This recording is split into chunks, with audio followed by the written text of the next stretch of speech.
The torch to Amiel. Amiel? Okay, thank you, Omri. Thank you, everyone, so much for being here. I'm so happy to be here.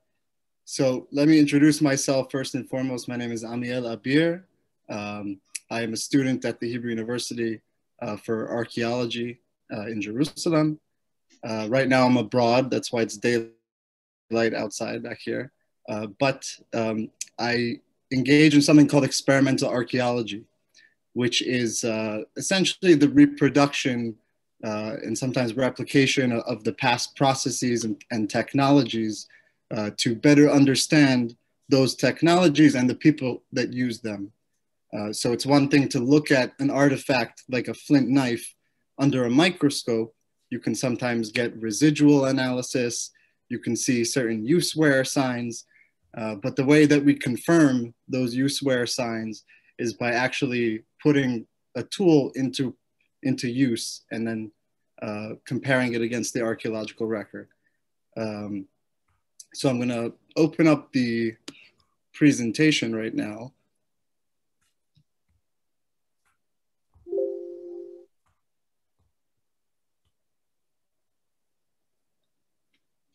And the first slide, not as related to our subject matter here, but the introductory slide here is some pictures from different replications that I've done. This is a picture of myself in Echtebol, I hope I'm pronouncing that correctly, in Denmark. It's a replication of a Mesolithic village out there. And so the experimental archaeology community is large and it spans across Europe and North America and now in Israel. It's being developed. And so that brings me to the subject, which is the development of archery in the Near East and Egypt. So the invention of the bow and arrow, or the first time it appears in the record in the region, seems to be in South Africa, in a place called Blombos Cave. There is a Middle Paleolithic, so between 80,000 and 71,000 years ago. This specific site shows evidence of these very small leaf-shaped points. And you could see the scale on them. They're very, very small. And these points are made out of a material called silkrete. Okay, it's a unique material that was found in the area, and it was actually heat treated intentionally under the campfires of these peoples in order to increase the workability, the fracturability, and in some cases even the color of the stone. Now it's believed that this process was undertaken intentionally to produce these arrowheads. You could see the signs of chipping and the very uniform outlines on these points. And this is dated to 71,000 years ago. At the same site, around 80,000 years, so slightly earlier than the stone, researchers have found also bone points, which they say, although they were very small, they could have also somehow been part of a poison delivery system. They could have been covered in poison, much like is observed today in African ethnographic hunting practices. So in Sri Lanka, 48,000 years ago, we also have rodent's teeth and bone points that show signs of impact fracture and wear that are typical of bow and arrows. Now, narrowing in on our region, during the Epi-Paleolithic period, which spans between 22,000 and 11,500 years ago, it's the period where we see humans really starting to gradually, albeit settle down in permanent or semi-permanent communities, start to collect and domesticate gradually the wild grasses, wheat, barley, etc. So it's really the consolidation of the hunter-gatherer lifestyle starting to transition into what we call the Neolithic period eventually. And during this period, we see the first evidence of the bow and arrow in use. And so we're going to explore that now. So in 1998, a study was undertaken on the shoulders of 72 Natufian individuals. The Natufians are a cultural unit. It's a modern name given to a cultural unit that was at the end of this Epi-Paleolithic period. And 72 of these Natufians were examined. And what was noted by the researchers was that there was a dominance of right-handed individuals in the group.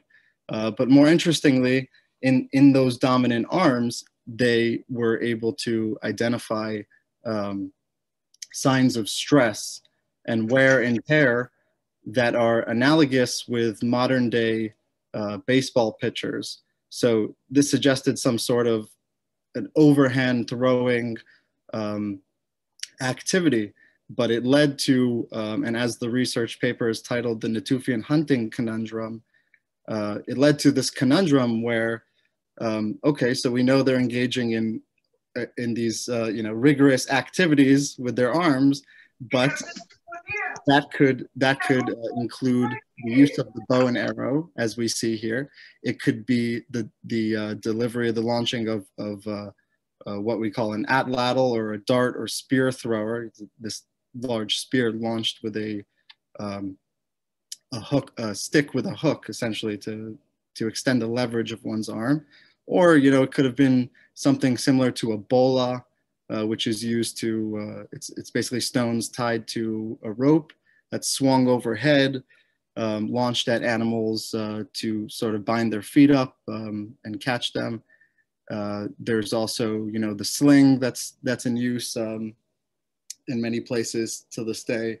So we weren't exactly sure the researchers weren't exactly sure what they were looking at when they examined these Natufians. So in Mount Carmel on the western slopes, in a place called Kebara Cave, Ofer Bar Yosef discovered this section of a Natufian male's spine, and embedded inside of it is this little chip of flint. Now, this type of tool is known as a lunate. Here you can see it's called a lunate because it's sort of this half crescent moon shape. And these are replicas that I made of lunates. This is the one embedded in the spine of the individual. And the researchers said that the lunate stuck, the angle at which it was stuck into his spine indicates that it was delivered A, at high velocity, and B, probably at close enough proximity to stick it, to get it stuck in his spine. And now we have another piece of the puzzle missing, in that this seems to suggest the delivery of some sort of high velocity projectile that's causing this. Now, the researchers also noted, and this is important, that the individual did not live long after this happened. So whatever it was either led to his untimely death or was the cause. Now, the final piece from the Epi-Paleolithic of indirect evidence that we have are these grooved stones. And oftentimes they're made on simple cobbles from an alluvial deposit from a river or a body of water, or they're made on broken mortars that have been discarded and then repurposed. And the groove inside of these stones, some of them are made of basalt, some are schist, some are sandstone. You have a wide variety of materials. Iris Groman Yaroslavsky in the Haifa University performed a study on the grooves, and they found actual residue from or wear that is consistent with the use of rubbing bone, wood, and reed material inside of the grooves. And now these, enigmatic stones, we have analogies in ethnographic examples. You can see here from I believe the western North American coast, showing a man straightening an arrow shaft using the groove of one of these stones. The arrow was heated. The arrow was heated over a fire or coals or any other heat source, and then it was pressed into the groove.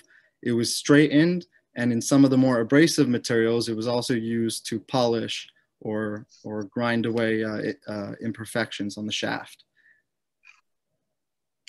So again, the Epi-Paleolithic, to sum up, we have indirect evidence. We haven't found bows and arrows.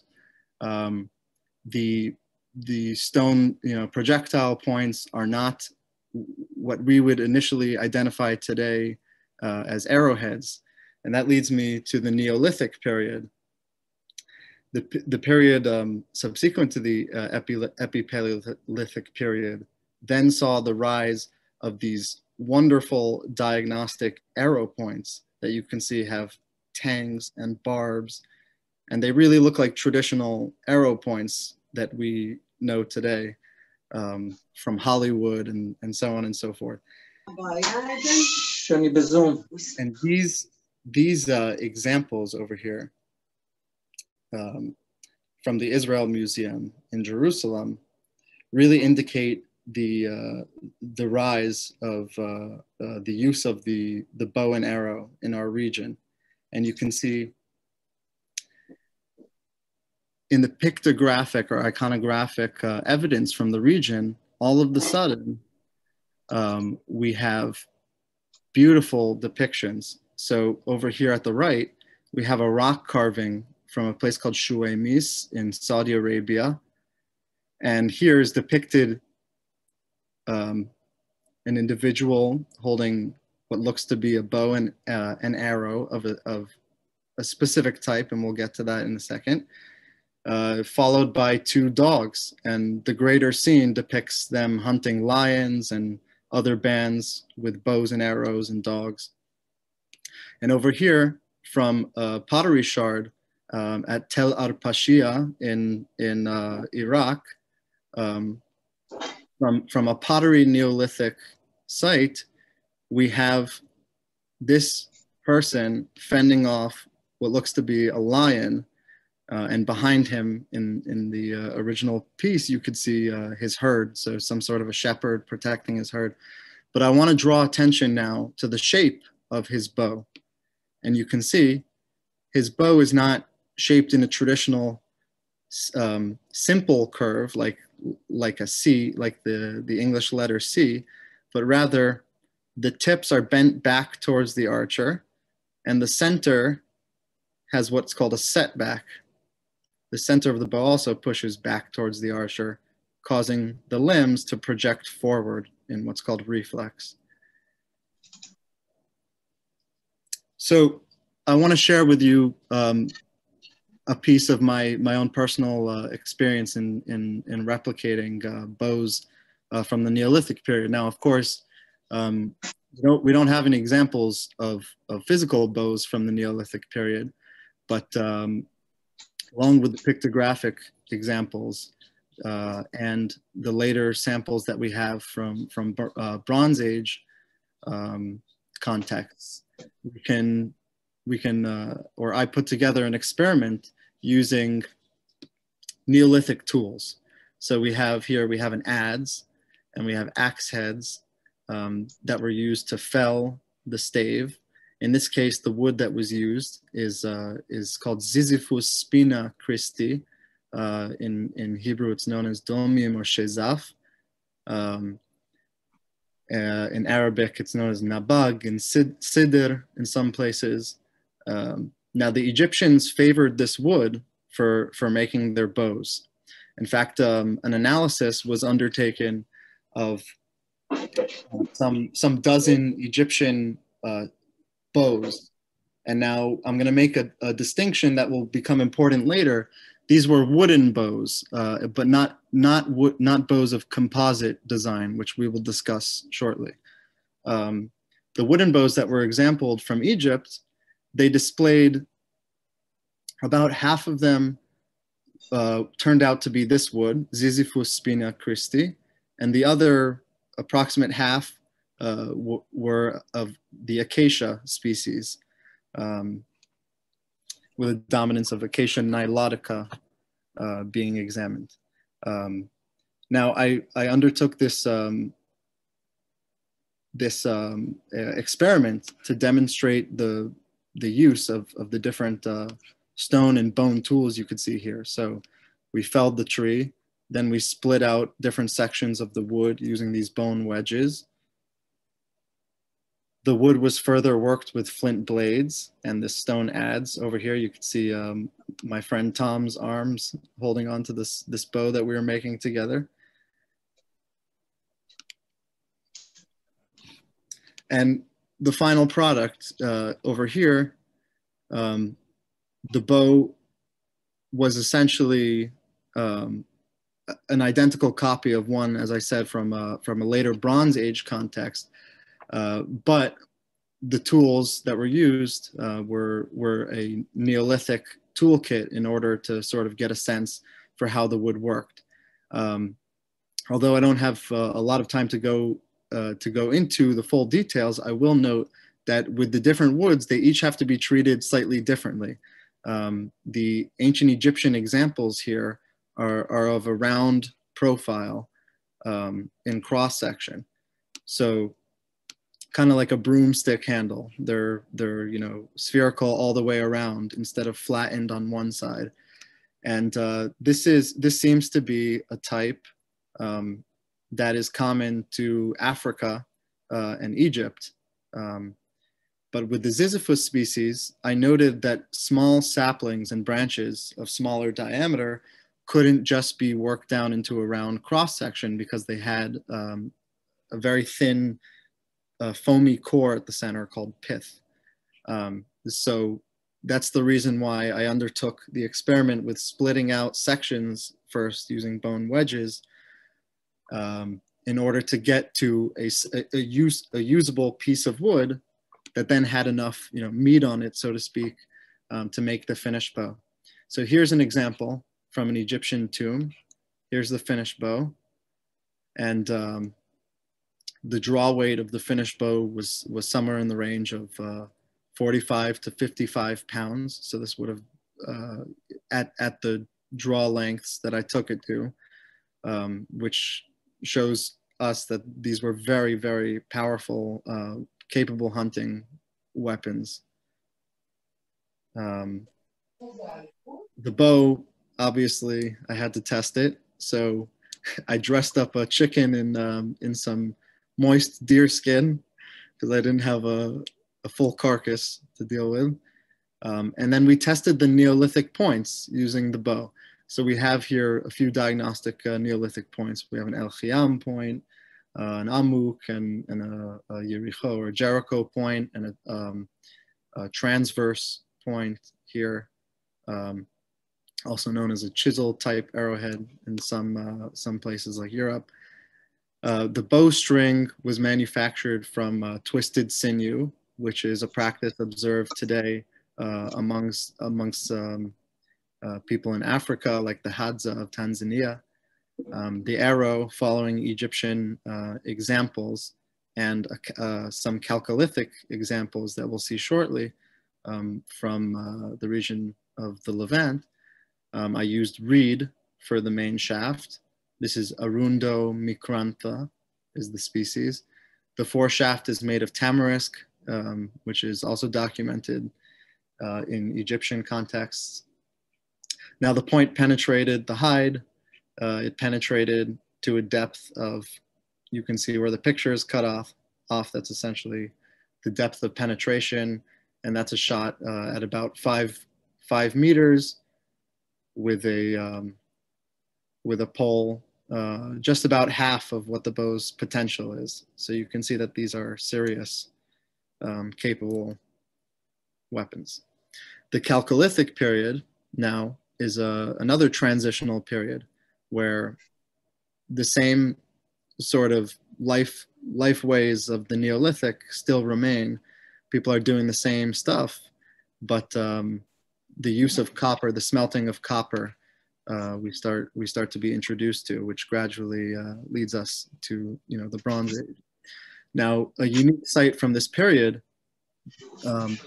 some few kilometers west of the Dead Sea, is this place called Wadimaku. And you can see here the arrow points to this niche, this little cave in the limestone cliff. And you can see what was uncovered here in this burial. There were a few successive layers of Hellenistic period, and then a layer of, I believe the researchers said, bat dung. And then they found this wonderful mat, this reed mat that was covered in red ochre, with an individual who was buried, along with a wonderful assembly of cowhide shoes, a wooden carved bowl made out of tavor oak. He had a cane here. You could see a schematic drawing of the objects that were with him.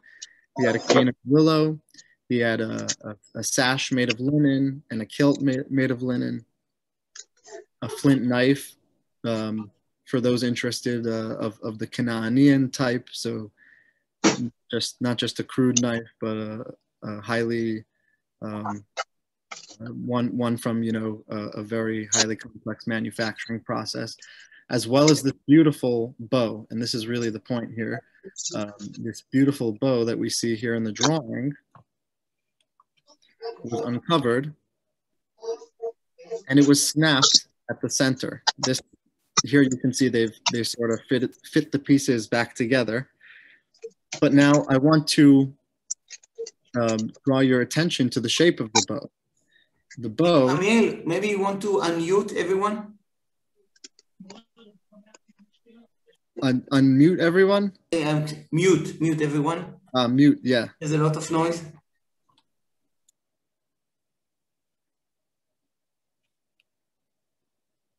Okay, I'm going to ask everyone to mute yourselves. I'm going to continue with the lecture. So you can see the bow. I'm going to draw attention here to the shape of the bow. The tips curve back towards what would have been the archer, and then they curve back forward. Okay, now this is reminiscent of the bow that we saw from the pottery at Tel Arpashia in Iraq from the Neolithic period. It's basically the same shape with this little flare here at the tips. Now, the bow itself was made of olive wood, which is unique because, as we can tell you today, anyone who lives near olive wood, it doesn't grow very straight. It doesn't grow in very nice, clean pieces. It was believed to have been either a wild shoot of olive or a young shoot. They're still possible to find today. As you can see, I replicated the bow here. Oops. Underneath, you can see my replica of the bow after I steamed and I bent the wood to achieve this shape. And now it's interesting to note that this shape, although it looks pretty drastic when the bow isn't strung, when the bow is strung, and you can see it here, it almost, these curves almost pull themselves out and they become much more subtle. Now this is the bow in use.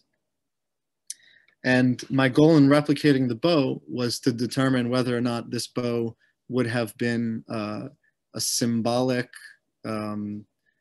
sort of item that was interred with the person for ritual purposes, or whether it was a practical weapon that would have been capable of hunting and warfare.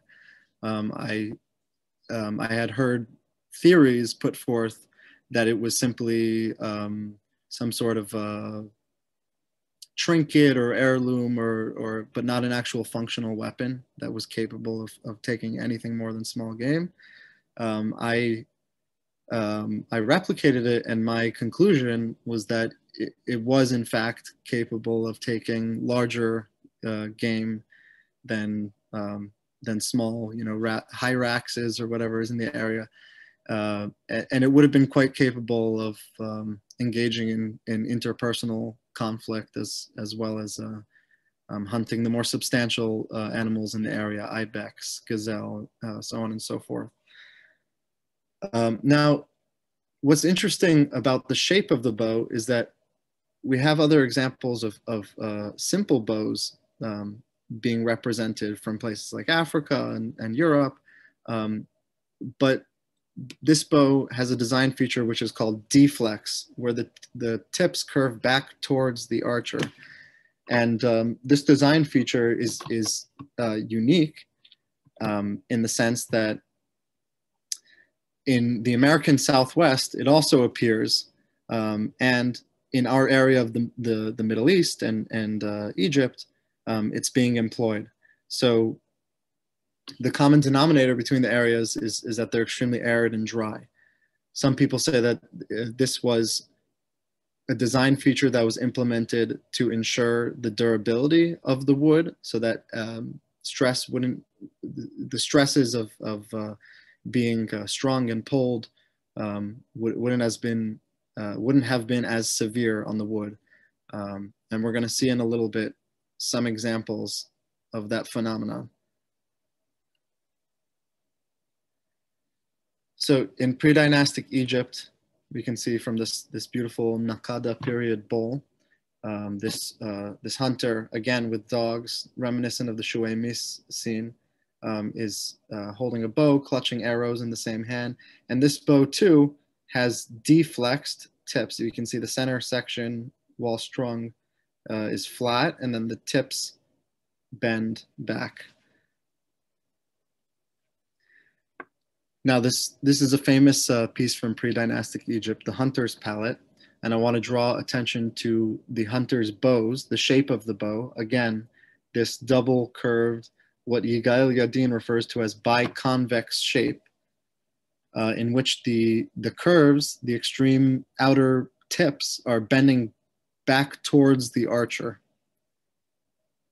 Okay, now again, this design feature would have reduced arrow speed and made the bow, quote, slower, but it seems to have been intentional to the Egyptians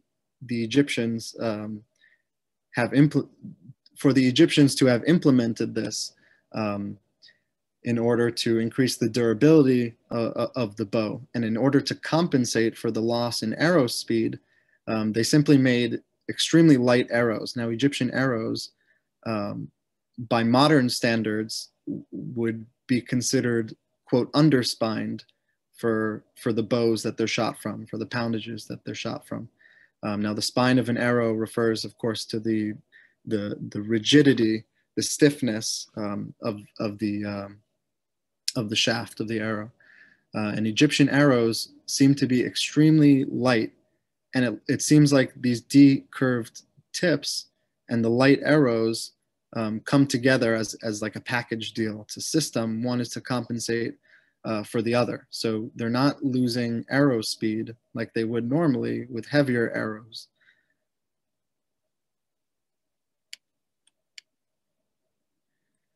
Now, by the early Bronze Age, we have a tomb, a wonderful, famous mural, the first pictographic example of Semitic peoples identified by the exonym Hekachasut, or in Greek Hyksos, meaning the foreign scepters.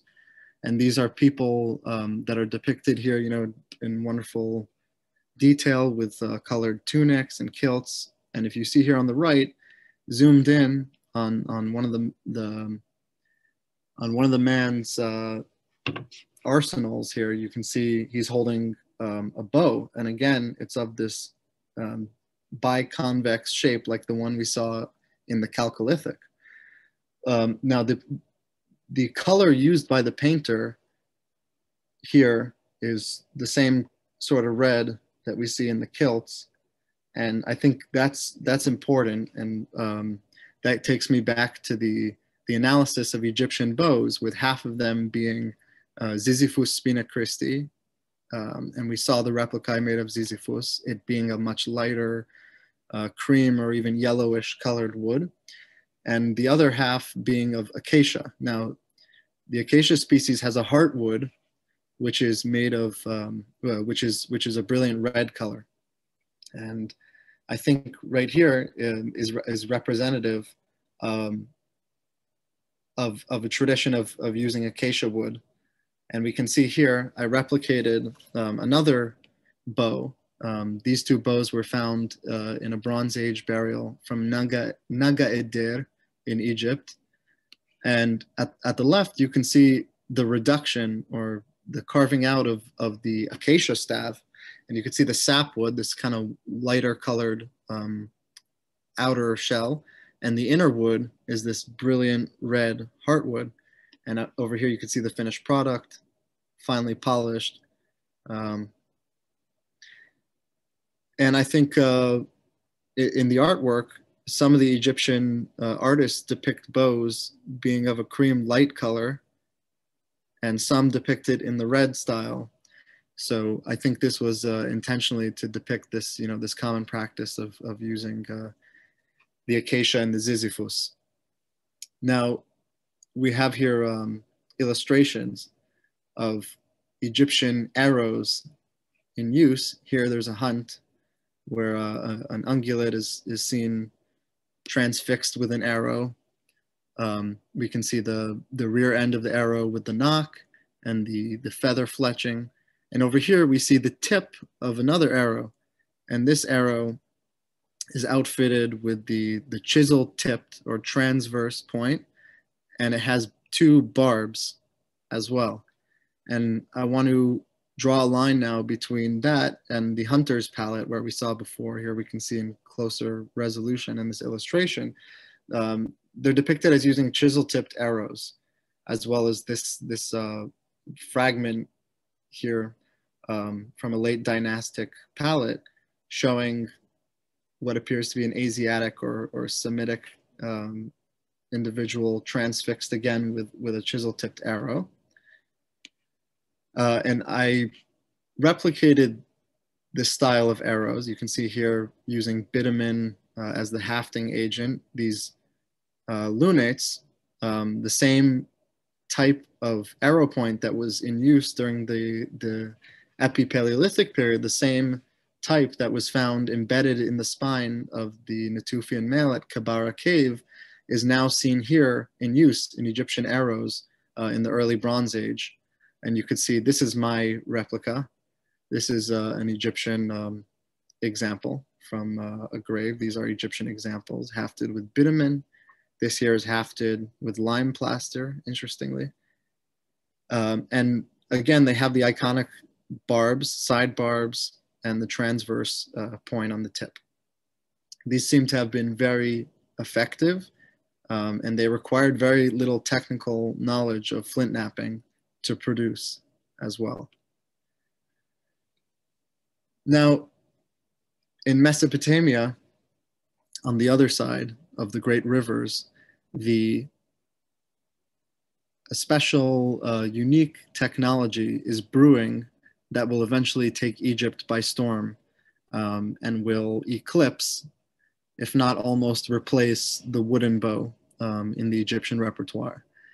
Now here from Warka or ancient Uruk, we have a stela depicting a lion hunt, and you could see what looks to be a divine or kingly figure hunting lions. And again, if you look closely, you can see a chisel-tipped, what looks to be a chisel-tipped arrow on the seal impression. This is another seal from Uruk, from the same area. And I want to now focus on the tips of these bows. You can see they display extreme, what you would call recurve. They're hooked forward in a very extreme manner. And this as well. Now, the old wooden bow design from the Levant and Egypt, which were deflex tips, right? The tips that bent back towards the archer, now seem to have reflex. And now researchers, understanding the capabilities of wooden bow design, have theorized that this is actually the introduction, or these are some of the first images that we have of the composite bow being used. Now, the composite bow, its own origins are shrouded in mystery, but we know that it comes somewhere from this area of Mesopotamia or the Central Asian steppe.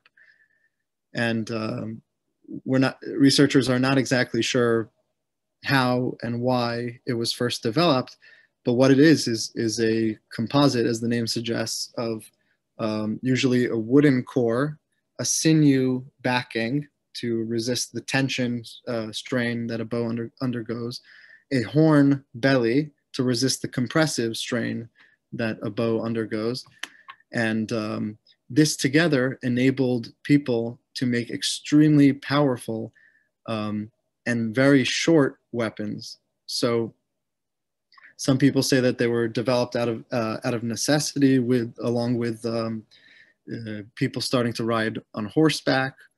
Some people say they come with the advent of the chariot in Mesopotamia. But again, the real reasons are shrouded in mystery, but we do know they all have something to do with each other. Now, this seal from a Semitic city-state called Mari, under the Greater Sumerian Akkadian cultural influence sphere, we see this, or not a stela, rather this carving here shows siege warfare in the early Bronze Age, and we can see here again this bow type showing the center grip curve, the setback at the handle, and then the recurved tips. This design actually will probably later go on to develop into the later Scythian style of bow, according to some researchers, based on the design. And right here in Mari, it's actually a really unique sample. We don't have any depictions for the next couple hundreds of years of this style of bow, but it seems to be that different variations of the earlier composite bows that we saw from Warka were in flux in the area with sort of different design features. Now here from Akkad, in around the 23rd century BCE, we have the Rimush stela. So Rimush was an Akkadian king. We have the famous victory stela of Naram Sin, and the stela of, I believe, Idin Sin. Here, Rimush is shown drawing a bow with an extreme bend, and compared to its relatively short length, you can see here it being clutched against Naram Sin's chest. This sort of Akkadian type of bow is almost certainly a composite bow. And so now we're seeing that the composite bow is becoming normalized amongst the Akkadian Mesopotamian elite. It's a very expensive technology. It takes a long time and various resources to make, but they are equipping themselves with it, and it is even becoming a symbol of their might against their foes. Now, in a city-state on the Mediterranean coast in modern-day Syria, a place called Ugarit, in the late Bronze Age, we have cuneiform tablets that discuss, in the Ugaritic language, they tell the tale of what's called the Baal epics, or they speak of their pantheon of gods and their feats and so on and so forth. And in one of these fragments, a story of a hero named Akhat and his interactions with the gods, Anat, the goddess Anat, and the craftsman god Kothar wa Hasis or Koshar wa Hasis, depending on the interpretation, is documented. And interestingly, the very construction components of a composite bow are mentioned here in the text. So in the Ugaritic, right, there are no vowel points. So roughly superimposing Hebrew on it, roughly Adar tiqabim ba Lebanon, the finest ash trees from Lebanon, Adar gidim bar emim, the finest sinews from wild oxen, Adar qarnot baya'ilim, the finest horns from goats or probably ibex, Motnaim be'ikvot shor, tendons from a bull's hock, and so on. The finest stems from vast beds of reed give to Kotharu wa Hasis, so he may make a bow for Anat, arrows for the sister-in-law of nations. So here, it's actually a shopping list of components that were needed to create the composite bow. So, of course, the identification of Tiqabim, Ba-Lebanon, the ash trees of the Lebanon. Tiqabim was traced through a northwestern Semitic word for the ash tree, which I believe was Taqafa. So it was connected with that. And we'll see that the later Egyptian examples of composite bows are also made of ash wood. So it's a likely identification, but not certain, as with everything. But we do certainly have sinews, and we have horn, and we have stems of reed for arrows. So we have here a composite bow workshop, essentially. Now, fast forward to Egypt, around the same period, so 14th century, we have a depiction of these Asiatics carrying composite bows as tribute to Egyptian officials. You can see here they're clutching arrows and quivers and pottery.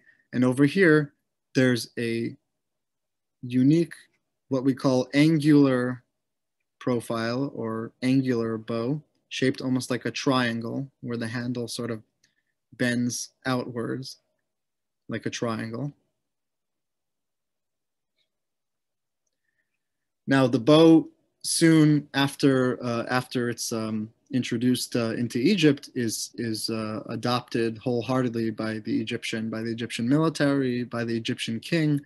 In fact, before that, the pharaoh is never seen clutching a bow and arrow of the simple wooden type. He's always seen usually with a mace in hand. But it is in this period that the bow then becomes the symbol of the pharaohs. And here we have examples from King Tutankhamun's tomb up here. Dozens of composite bows were found. The bow at the top here, I should note, is of simple wooden design. So here you could compare the two, and it's a little bit deceptive because the composite bows down here, if they were to be facing the target, then we would flip them in accordance with the other bow. So this bow is, in other words, this bow is facing up. That's where the arrow would project from. And these bows are technically facing down. So this is not deflex, but this is recurve. Now, if the terminology is a bit confusing, it'll all become clear very soon. Now, I want everyone to pay attention to the composite bow box of Tutankhamun himself, this beautifully gilded and bejeweled example. This was meant to hold a composite bow that was strung. Now here you can see a composite bow unstrung of the angular type.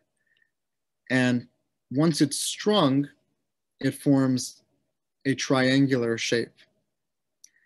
Once it was, in the triangular shape, then it would have been kept inside of this box to protect it from moisture and probably during campaigns or hunts for shorter lengths of time. Now here you can see that the Egyptians, initially the examples of composite bows that were found in Egypt were believed to have been captured perhaps from Assyrian or Semitic captives from the north. But it then became apparent that the Egyptians themselves were manufacturing composite bows in Egypt. And although the woods examined in King Tut's bows proved to be fraxinus, ash, which does not grow in Egypt, but comes from more north, could be potentially Syria or Turkey or even more north. We do have composite bows that are manufactured in the Egyptian form of acacia and what I believe is Ziziphus spinacristi, pending botanical analysis. So they adopt the concept, they adopt it for their military industries. Here you could see them manufacturing both chariot wheels and composite bows, one register after the other. Here he's sawing an ibex horn. Here he's carving out the profile of the core. And then up here you could see the strung and completed composite bows. And you can compare that to the bow case here in this shape. Now, I set out to reconstruct an angular composite bow in order to test it and its efficacy and difficulty of manufacture. And the only conclusion I've come to so far is it's difficult to manufacture. This here is an example from the Brooklyn Museum of a composite bow that was found in a burial context, but it's important to note that not all of the examples found, like the ones in King Tut's with the wonderfully gilded and decorated examples, were so ornate. Some were much more simple and simply covered in a birch bark wrapping.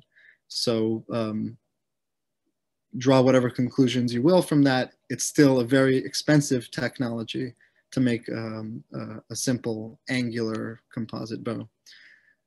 So like I said, results pending. You guys will hear in the next lecture about the angular bow. Now, in the Iron Age, we have the great empires that are vying for control of the region, the Neo-Hittites, as this stela suggests, and the Neo-Assyrians, this depiction of Assyrian king Ashur Banipal or Ashur Nasirpal, correct me if I'm wrong, one or the other. Shows them wielding these angular bows. Now here you could see the king has his bow in the ground, usually with the bowstring facing away from him, is said to have been a sign of peace or of having neutralized some sort of a threat. So after a battle, the king is seen often with his bow facing outwards. So the bow took on a very symbolic role in the Near East. Now the Neo-Assyrians used this style of bow to deadly effect, and you can see here the Assyrian king into Arabia sees him facing off, and here's actually a really interesting clash of cultures. It sees him facing off with Arabian camel-born archers, and you can see they have a pilot or a driver and one person who's gunning or shooting the bow, and you could tell that the bows of the Arabian archers are of the simple design. You could see the tips then abruptly turned back towards the archer. They're not being pulled back very far, but you could see the bows of the Assyrians right here are being drawn past the ear. They even display somewhat of a curve or reflex at the end. And the Assyrians employ also cavalry archers using the same style of bow. So like the later Scythian tribes that became so famous for their horseback archery, the Assyrians were also employing similar tactics using their bows. And the composite bow really lent itself again to maneuverability, whether it was in the chariots at the Battle of Kadesh, between the Egyptian and Hittite forces, or as we see here, the maneuverability of the Assyrians, whether it be on foot, horseback, so on and so forth. Here we have a seal from Jerusalem, 7th century context, and this is known as the archer seal. In Hebrew, it says lehagav, belonging to Chagav, and this schematic depiction of an archer here is said to have been, very in the Assyrian style. You can see very reminiscent, wearing the tunic and the archers the headband, and the same style of bow being drawn past the ear. So we can see the style of bow was employed by every power in this region during this period, whether they be big powers like Assyria, or more minor regional powers such as that of Judah. Now this bow sees its next incarnation in the Achaemenid Persian Empire, who then conquers essentially the Babylonians, the Chaldean Babylonians, who conquered the Assyrians in turn, and they too seem to adopt this technology. Although similar styles again were seen in the region in the centuries beforehand amongst the Elamites fighting against the Assyrians, but it seems that the Achaemenid Persians take the angular design, and it then becomes a more gentle curved arc with more reflexed tips. And that is going to bring us then to the legacy of these styles of bows in the region. And here we can see, the ancient Nubian auxiliary force with their archers and their double curved bows. And we can see images from the modern period in Cameroon with archers with deflexed tip bows. And again, from the Maasai tribe, using the same types of bows that we have seen in the region for thousands of years, if not more. So thank you everyone for listening to my lecture. And now I guess we'll open up for Q&A. Yes, thank you, Amiel. And maybe you will open the collage, the gallery screen. So you can stop the share and open the gallery screen. And now you are free to ask any question that you think of. Amiel, open the gallery view, not the speaker view. It's better, I think. How do I do that? To the right, you have the view button. To the right, to top right. There we go. Okay. Yeah, so I see that people say that it was very good. Yeah, definitely. It was amazing. I learned lots of new stuff. Yes. Yes, indeed. Yes, Amiel. So can you open the gallery view, Amiel? I think I opened gallery view. No, this is the speaker view. You have under the speaker view, you have the option to press the gallery view. On my computer, it says that I'm in gallery view. Let's see. Okay, so we can continue from here. So yes, feel free, please, to ask Amiel any question. Hi, Yes. I have a question. Can I ask? Yes, please, Christian. First and foremost, thank you for an absolutely wonderful lecture. I also have to stress that I'm very glad that you stressed the Akkadian bow, because there are some authors that are very skeptical still But personally, as an archer who practices, traditional archery, Assyrian bow, Egyptian bow, and so on, I must say that I have absolutely no doubt that the Akkadian bow is a composite bow, because the reflex, the shortness, and also the status that Naram-Zin actually stressed out. But what I wanted to ask you is about the angular bow. I don't know if it is supposed to be in the second lecture, but I can still ask it here if it's not a problem. It is concerning the Egyptian pharaohs Thutmose III and Amenhotep II, because it is in a way an experimental archery, experimental archaeology. Some authors are again here skeptical of claims of Thutmose and Amenhotep that claim that they have pierced thick copper bronzes about a palm thick with arrows. As often in ancient history, people are often skeptical till they actually try something. Examinations of Amenhotep's mummy show that he was really a King Kong, a Terminator, and I think his forearm was actually extremely powerful. It shows that he was definitely a powerful archer and certainly a pharaoh in the front lines of battle. So I was actually interested, have you ever, anyone here, tried such an experiment? And if it is possible, I must say that something like that would actually be quite interesting to actually find out even what poundage did the Egyptians use, because people often say, they used the maximum 70 pounds, but I'm a bit skeptical. I think they probably, if they learned from childhood. We can see that from Ramses II. As a child, he's shown as a bow, and he was also a very great warrior on the front lines. I believe that probably it was around 200 poundage.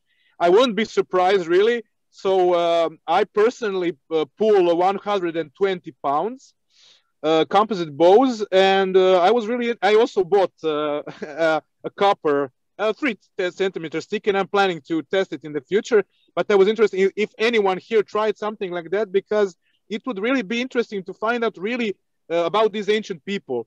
Were they really such great warriors and physically powerful, or is it boasting? I personally believe that they really were great warriors, but it would be great to test something like that. Absolutely. Thank you so much for sharing, Christian. I hope that you're able to share the results of your experiment with us. But I do just want to say on that point that the construction style of the composite bows, especially from Tutankhamun's tomb, really varies greatly. And you can see that his royal bowyers were experimenting with the internal construction. Some of the bows have double arms. They're really unique. And some of them are of a flatter profile. Some of them are more of a rounded profile, as the Assyrian reliefs tend to depict their bows. And it seems like gradually, if not within the same period, that the Egyptian bowyers are really trying to achieve perfection when it comes to the technology. And some people have even said that adding side slats to the construction implies that they were trying to achieve higher poundages in draw weight. So you can imagine composite bows can reach extremely high draw weights. Even self bows, we know from the Mary Rose medieval archers in England. We have examples of reproductions of bows, and you're right, they were pulling over 120 pounds. Sorry for the interruption, but I learned that in the museum of the Ottoman Museum in Topkapi Palace in Turkey, the bows were 240 pounds. It is extreme. I mean, you can imagine pulling 240 pounds composite bow. It's a monster. Absolutely. And like you said, these are people who were trained from a very young age to perform these tasks. So I wouldn't put it past them. How much is embellishment and how much is true. I guess it's up to you to figure out if the ingot can be pierced. Thank you for sharing. Amiel, we had several questions on the chat. So maybe we can check out the questions and answer Yes. them. Let's Okay, see. so will this be recorded? Yes, it will. no, I will ask you the question. So, can you estimate the strength of the bows? This question will refer to the self bows, the Deflex self bows. Say that again, Omri. There was a question about the Deflex tip bows. Can you estimate the strength of the bows? What poundage are they? From my personal reproductions, the bows can span anywhere from 35 pounds to 100 pounds. You know, depending on the thickness, the type of wood, and whether it's made fresh or seasoned. Okay. Another question is what are the options to practice those bows, building and practicing in Israel, and maybe worldwide, yeah, not only in Israel. I'm sorry. Can you say the question again? What are the options to practice those bows, building and practicing in Israel? And I'm adding to the question worldwide. What are the options? Are you talking about which woods are appropriate, or? Yeah, I guess that the person who asked it asked about the available resources. That's a good question. In Israel, in you know, the Near East itself, and North Africa, you have the traditional Ziziphus spina Christi. You have the acacia species, and there was also an Egyptian bow examined that was made of carob wood. So Serotina siliqua species is also, I know that's spread out amongst the greater Mediterranean area. So that's another wood that you could use. Now the olive wood, of course, the olive wood bow, olive wood is rare, but it is interesting to note that the manufacturing style of the olive wood bow was more that of a flat bow style, in that it was reduced only from the belly side of the bow, the side facing the archer, and not radially, not worked around the entire stave. So those are good places to start.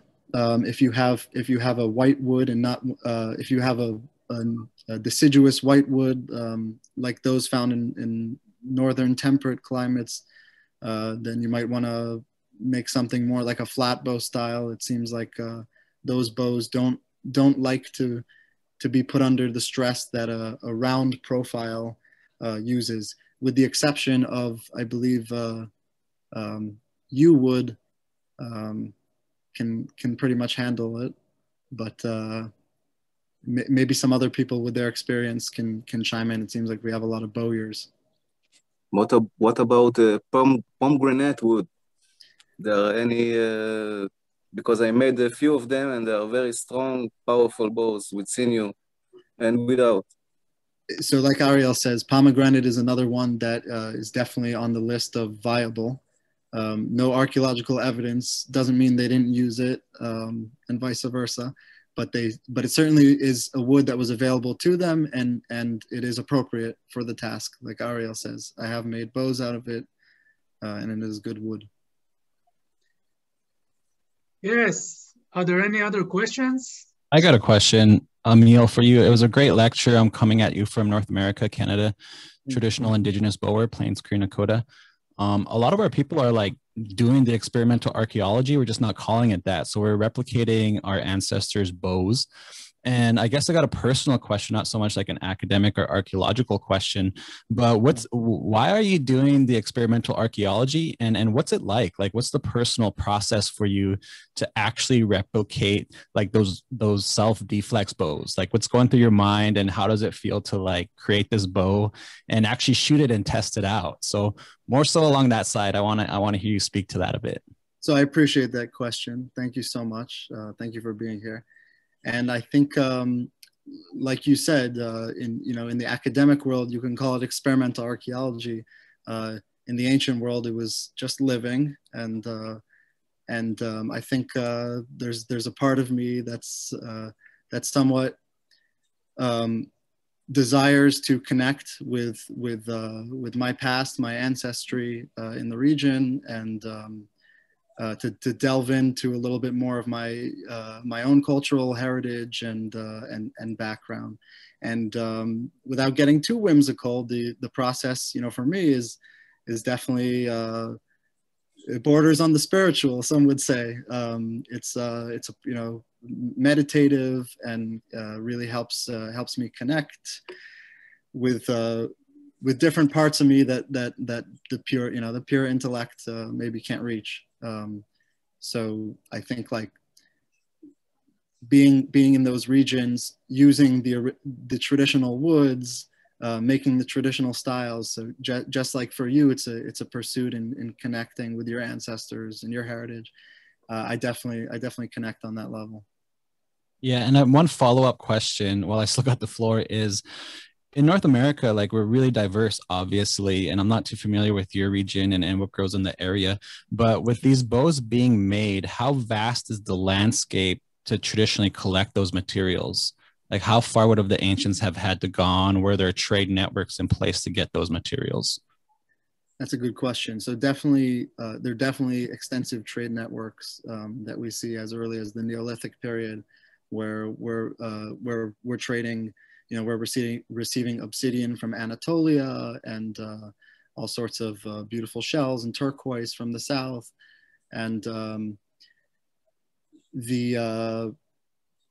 essentially the landscape itself is very, very conducive to these types of crafts. I mean, there's plenty of raw material in terms of stone, and the river valleys and areas closer to bodies of water were sort of like oases where these types of woods could be found, and the conditions were really good for them to grow in straight, clean staves, and arrow material in abundance. As we read in that poem from Ugarit, from the reed beds along the rivers, and so on.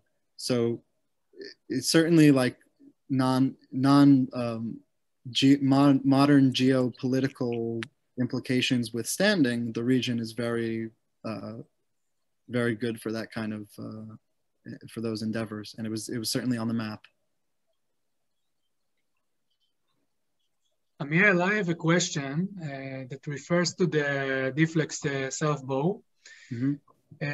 Because the section was round, the round section was used, they probably violated the rings and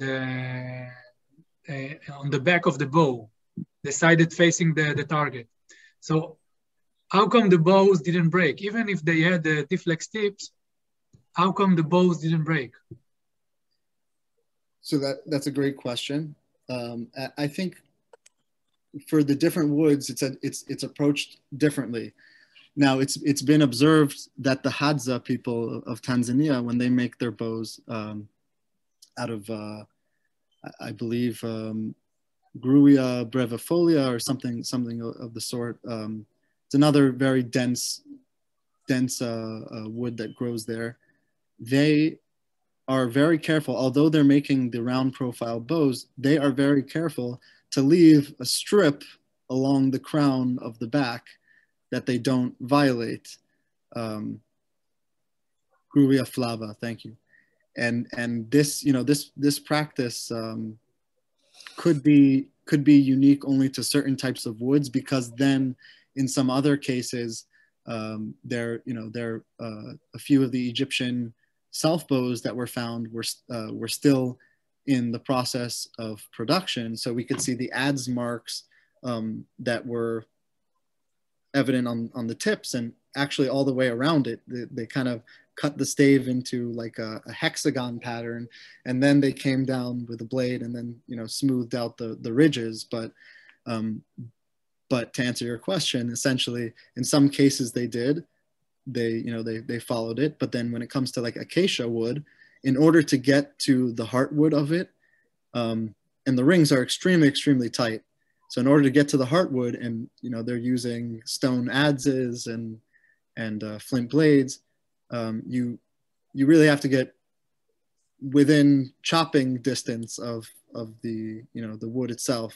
So both of those indicate to me that, and my own reproductions of acacia bows indicate to me that they could be safely violated, but with some precaution, right? Again, Deflex tips helped, and also if you were violating it in a certain way so that the growth rings were still parallel to each other, but they were violated. That's also been documented in I believe Neolithic or earlier European finds in bows that had backs that were cut through essentially, as well as some North American examples that I know of, some Lakota examples. Actually, I made from pomegranate tree this design, the Deflex and the Deflex tips as well, Deflex belly and Deflex tips, and it worked actually just fine with a pomegranate. It was a round stave or branch, I can call it, and steam heat, bend, and it worked just great. So if I violate the rings all over the bow, but I keep it round. And it's worked until it didn't work. I just... So someone had a question about the term violate, just to give people some context who might not have a sense. When you're making a bow, so you have to take into account the growth rings of the wood, of the tree. And so traditional bow your wisdom holds that the back of the bow, the side that's under tension, or the side that's facing the target, the rings should not be violated or cut through or disturbed in any way. And that's in order to keep the tensile integrity of the back intact. So that's just what we mean by violate in that sense. Are there any other questions? Maybe 2, 3 last questions. One. Hi, sure, I have one. So thank you for putting on this lecture. It was very enlightening. The area of the ancient Near East is incredibly fascinating. So just very briefly about me, I practice Manchu archery, which is a form of Chinese archery from the 17th century. And I was curious, what have you guys seen regarding drawing techniques? So I know we've seen some of the carvings, they're using their hands, but perhaps when we're moving a little bit forward to when the angular bows appear, are they still perhaps only using fingers, or are they using a ring or some sort of finger protection? Because we know composite bows are getting quite heavy and stronger. That's a great question. Thank you, Tony. So Tony's question is in reference to the use of drawing aids when in the context of these composite bows, the Near Eastern composite bows. I believe I know of one example of an Egyptian finger guard. It's simple cow hide, I believe it is. I think it was wrapped around the wrist or the hand, and it was used to protect the fingers. I can get that resource for you after and send it to you if you'd like to see it. Mike Lodes did a report on it. But I know beyond that the Nubian archers to the south that were constantly employed by the Egyptians actually used unique stone thumb rings, these beautiful thumb rings that they drilled out from stone that they would use in drawing their simple wooden bows. So we're not even on composite bows yet, and they're using thumb rings. So one can see that the stage is set, so to speak, and the conditions are rife for the use of these devices. Now, whether or not they were exclusively used in using the composite bow, the subject of drawing method is addressed by some of the researchers in the literature, but nothing conclusive yet. I'd be very, very interested to discover more about that. Definitely. Yeah, there's definitely so much more to be learned and discovered. And yes, I would love to see those resources shared afterwards. I would love that. For the bows that you've personally recreated, what methods do you use for drawing? Fingers or thumb even? Yeah.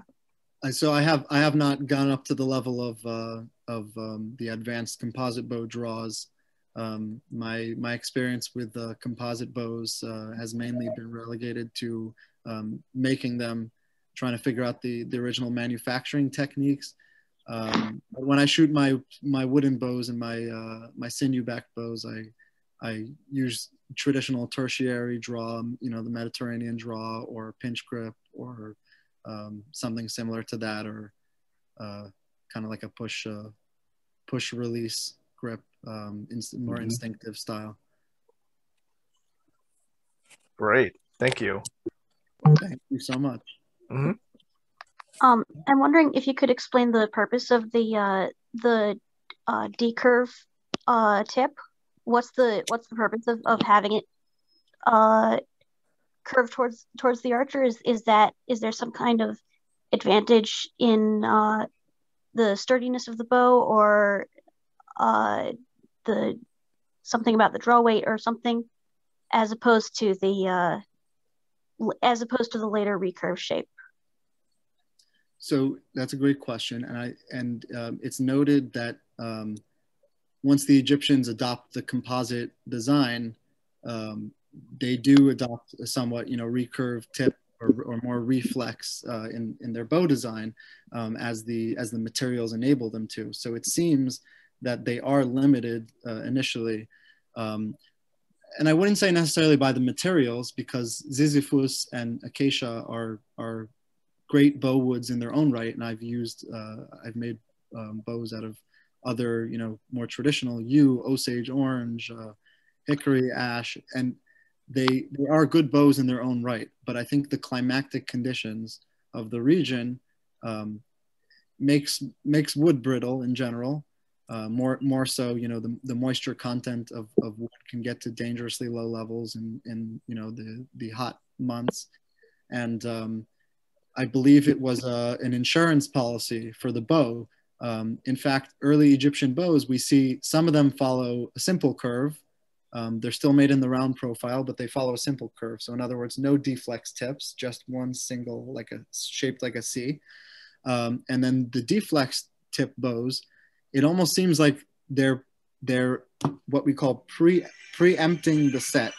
They're trying to, before the wood of the bow can gain enough stress, they have to essentially bend the stress into the bow beforehand, before it takes over the entire length of the bow. So it allows them to knock the arrow, prepare the arrow for shooting on a bow that's under far less stress than if they were to keep it in the simple traditional shape, the simple shape of a C, at which point the bow is under much more stress.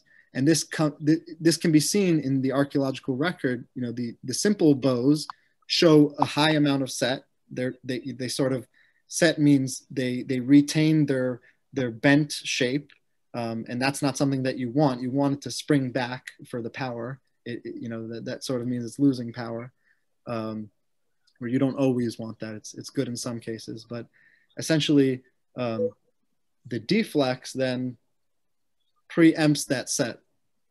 So it would have ended up there anyway, in a somewhat less controllable fashion, but the deflex allows them to retain the integrity along the major portion of the stave. I hope that answers your question. I know it got a little technical. It's very technical, yes.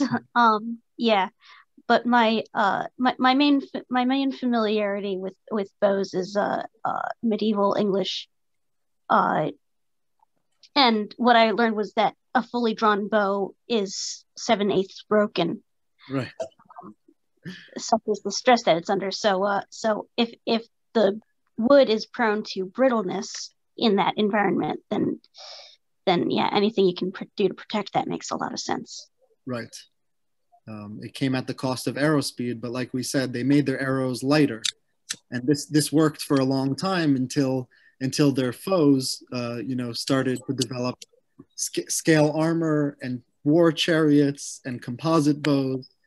Then they sort of needed to up the ante. They needed higher penetrating power, and that's when we see them really adopting the composite bow. Right.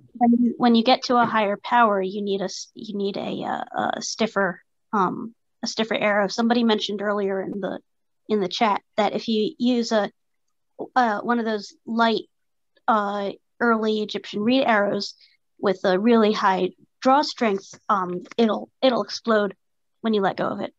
Right. Exactly. Amiel, maybe we will